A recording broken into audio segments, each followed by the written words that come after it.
with Mr. Jones all night, or what was your kind of plan for that night? No, I just stopped by. We were just studying, got food. We were just like hanging out, and I was about to go home. And did you actually leave Mr. Jones's house? I did. Did you stop anywhere before you got home? Yes. And where did you stop? A gas station. And what, if anything, happened? And she was making you put something in my drink. You did this, so something happened to me. All right, give it just a moment. Can you clean it? I won't everybody be able to hear you, number one, but then let you. Number two was when she said that he was scaring her. He then said, like, you're scaring me. And then when he was asking her if she had when she was asking if he had anything in his pockets and for him to show her, he was like, I don't have anything. And that was kind of all he said. So you could hear him who answered it when you called back? Blaze. And can you describe what was said in that phone call? I answered the phone, and he answered the phone, and I was like, Blaze, like, what's going on? What's going on? Like, FaceTime. Before we even dive into the timeline, what we're about to hear is a courtroom testimony built almost entirely around a 6-minute phone call, and that call becomes the center of a much larger legal storm. We're dealing with a situation involving multiple people, conflicting narratives, and a rapidly escalating emergency that unfolds in real time. One person says everything seemed normal when they left. Another person, Jade, allegedly begins experiencing sudden, severe distress moments later, confusion, fear, and claims that something may have been placed in her drink. And then there's Blaze, who is on the receiving end of a phone call that becomes critical evidence in this entire case. What makes this testimony so powerful is that it's not second-hand interpretation. It's a real-time witness account of panic, confusion, and fragmented communication. The witness is driving, at a gas station, trying to make sense of what they're hearing over the phone, while someone they know appears to be in medical distress. Legally speaking, this type of testimony often becomes pivotal in court. Why? Because juries are asked to evaluate tone, timing, and reaction, not just words. Was there urgency? Was there delay? Was there confusion that suggests innocence? Or calculated behavior that suggests intent? And here's the big question as we go into this. Backhand index pointing right when someone says, I don't know what's happening. Does that sound like guilt or genuine shock? Because over the next several minutes, this phone call is going to be dissected piece by piece, and every second will matter. And did you get food? I did. And did y'all leave? We did. And after you left, did you communicate with Jade after you left? Yes. And you don't have to tell me what you said, but how did you communicate with her? I texted her. And did she respond? Yes. And did you have a couple of texts back and forth? Yes. And can you describe Jade's demeanor when you left? She seemed really happy, very excited to spend the rest of the night with Blaze, and probably excited that I was leaving now. When you left, where did you go? To Keontae's house. And what did you do when you got there? I ate my chicken Alfredo. And were you planning on hanging out with Mr. Jones all night, or what was your kind of plan for that night? No, I just stopped by. We were just studying, got food. We were just like hanging out, and I was about to go home. And did you actually leave Mr. Jones's house? I did. Did you stop anywhere before you got home? Yes. And where did you stop? A gas station. And what, if anything, happened while you were there? This moment at the gas station is actually more important than it might seem at first glance. On the surface, it sounds routine. She's pumping gas, walking back to her car. But legally, this is where the timeline of awareness begins. Because the second that phone rings, everything shifts from a normal evening into a potential emergency situation. The witness immediately becomes a key link between two separate locations: her physical location at the gas station and Jade's escalating distress on the other end of the call. Now think about this from a courtroom perspective. Jurors will always ask, when did you first realize something was wrong? That answer can determine whether someone is seen as reactive or negligent. And here's the critical tension. She doesn't just hear confusion. She hears accusation. Claims of something being placed in a drink, fear, physical inability to walk. So the question becomes, backhand index pointing right, at what exact moment does confusion turn into certainty that something serious is happening? Because that line is going to matter a lot in how this entire case is interpreted. I was pumping gas. And as I was walking back to my car, I get a phone call from Jade. And I answered it and I was like, hello? Just normal. And she immediately starts saying, what did you do? What did you put in my drink?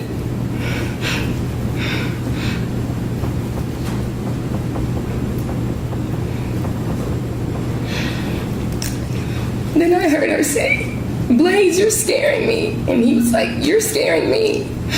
And she was like, I know. This is the turning point of the testimony, the moment the call shifts from confusion to outright accusation.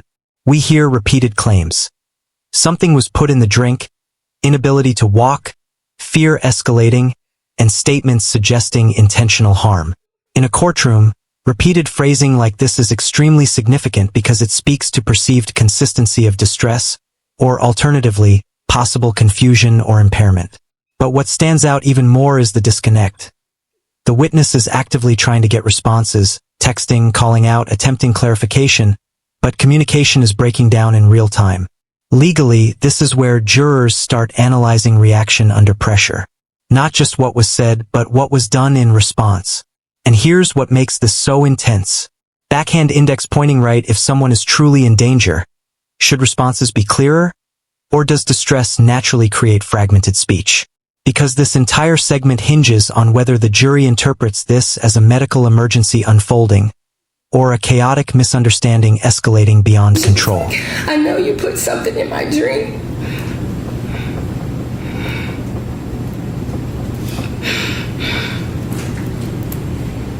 She's like, I knew my drink tasted funny. And she was asking him to empty his pockets. And she was like, let me see what's in your pockets. Let me see. And he was like, I don't have anything. So this whole time I'm like, Jade, like trying to get a response from her.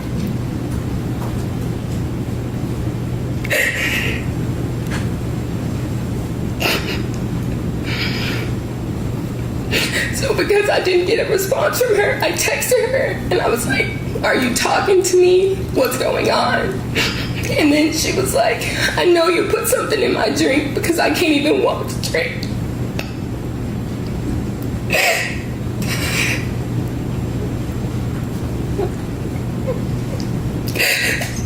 She was saying that she couldn't feel her legs. And then she said it again. And she was like, you put something in my drink. You did this so something could happen to me. All right, give her just a moment. You need Kleenex. I want everybody to be able to hear you, number one, but then let you calm down.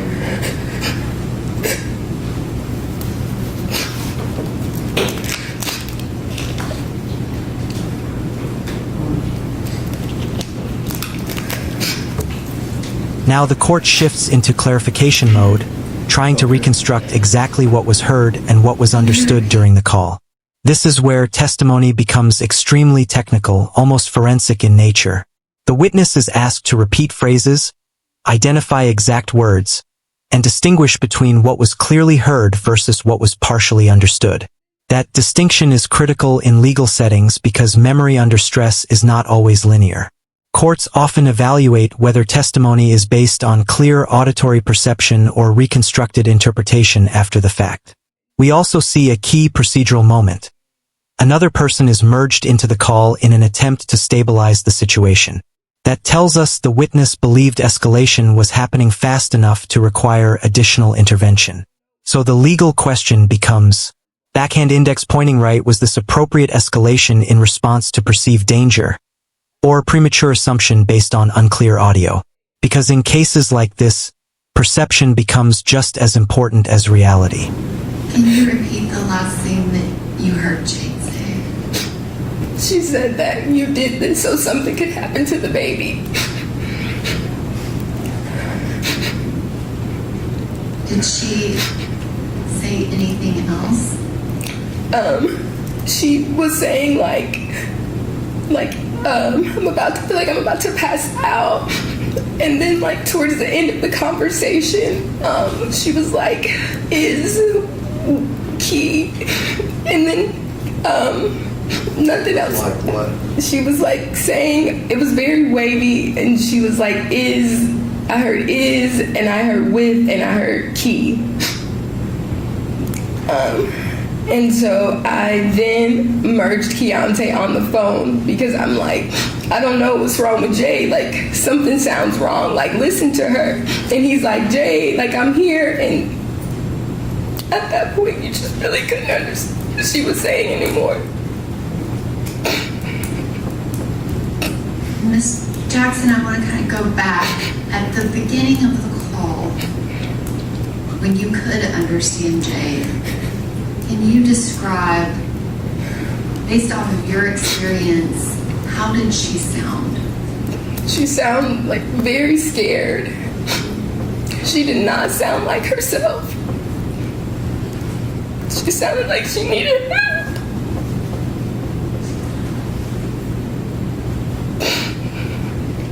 Did you say she sounded like she needed help? Yes. When she was saying the things that you just testified to, did she say some of those phrases more than once? Yes. And you said at the beginning, she said, Blaze, you're scaring me. Yes. And you heard him respond. Did he respond to any of the other phrases that she was saying to him? The only thing he responded to was when she said that he was scaring her. He then said, like, you're scaring me. And then when he was asking her if she had when she was asking if he had anything in his pockets and for him to show her, he was like, I don't have anything. And that was kind of all he said. So you could hear him on that call. Yes.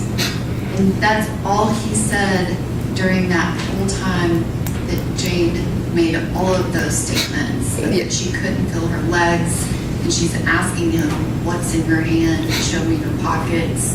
What did you put in my drink? I knew my drink tasted funny. He did not provide a response to any of that. No. And can you describe?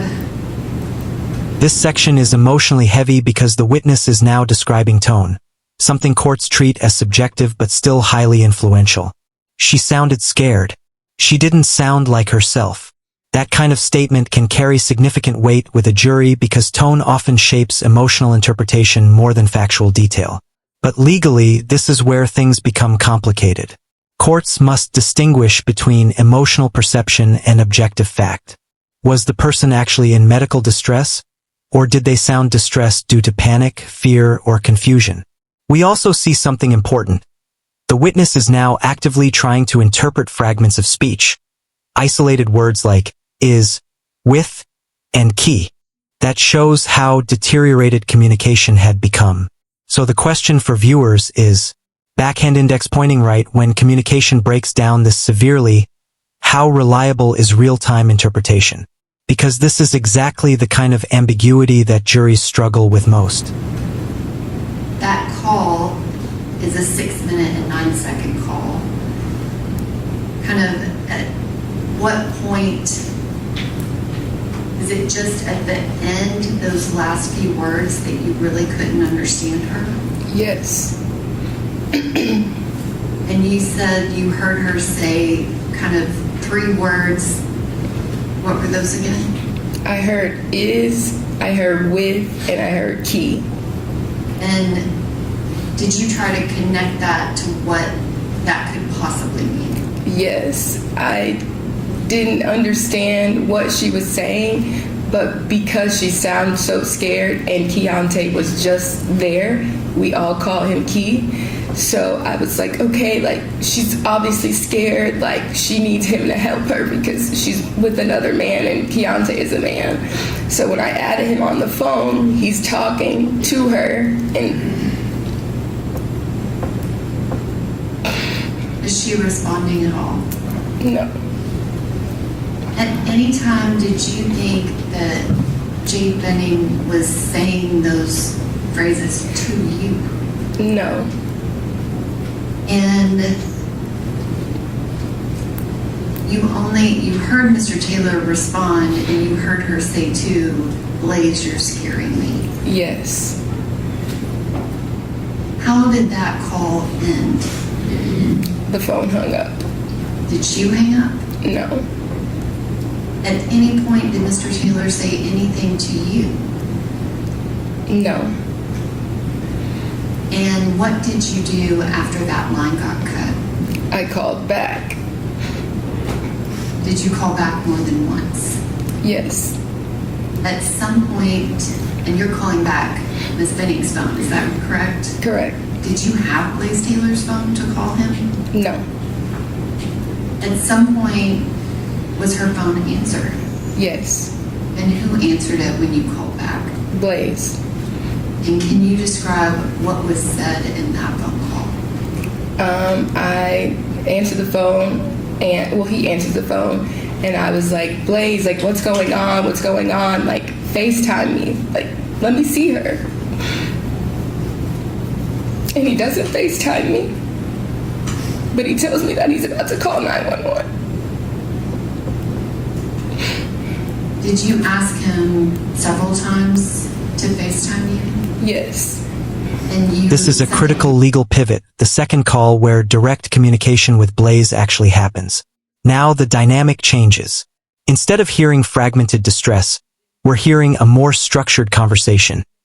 Requests to FaceTime, repeated questions, and claims of uncertainty. But what stands out legally is what is not being answered. The witness is pushing for visual confirmation, FaceTime, clarity, proof of condition.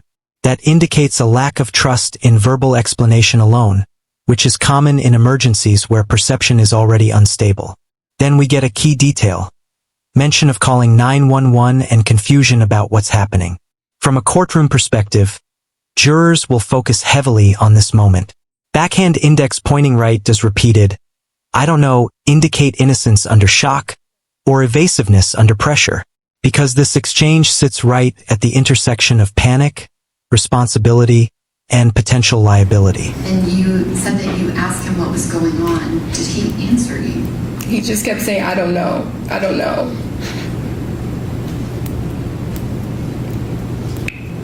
Do you remember him saying anything else on that call? There was a point where he asked me if she had an EpiPen. Did that make any sense to you? Not at all. Did Jade have any allergies? Not to my knowledge. And at that moment, can you describe, do you know what's actually going on with Jade? No. So what do you do? After Blaze tells me that he's calling 911, he's like, I gotta go. Like, I'm calling 911. The phone disconnects again. That was not on me. And then I called Jade's mother. And Ms. Jackson, do you remember, was Keontae Jones on that second call? Do you remember that specifically? And when I say second call, the call where you called her and Blaze Taylor answered. Yes. And do you remember if Keontae said anything to him or if he said anything back? He was asking him, what did he do? And you said that call got disconnected, but not by you. Yes. And then you immediately called Jake Benning's mother. Yes. And were you still at the gas station, or what were you doing? I was on the What we've just interstate. seen is a layered and emotionally charged testimony built around a rapidly unfolding phone call that becomes the centerpiece of this entire case. The court is essentially trying to reconstruct a timeline. Who left where, when communication started, what was said during the call, and how each party responded under pressure. The testimony highlights fragmented communication, escalating concern, and repeated attempts to understand what was happening in real time. Legally, cases like this often hinge on three things: timing, perception, and reaction. Was there immediate recognition of danger? Was there appropriate escalation? And were the responses consistent with someone experiencing a genuine emergency? Ultimately, it will be up to the court to decide whether this was a misunderstanding that spiraled out of control, or something far more serious that unfolded over those crucial minutes. If you found this case as shocking as we did, make sure to hit that like button, share your thoughts in the comments, and don't forget to subscribe for more jaw-dropping courtroom breakdowns.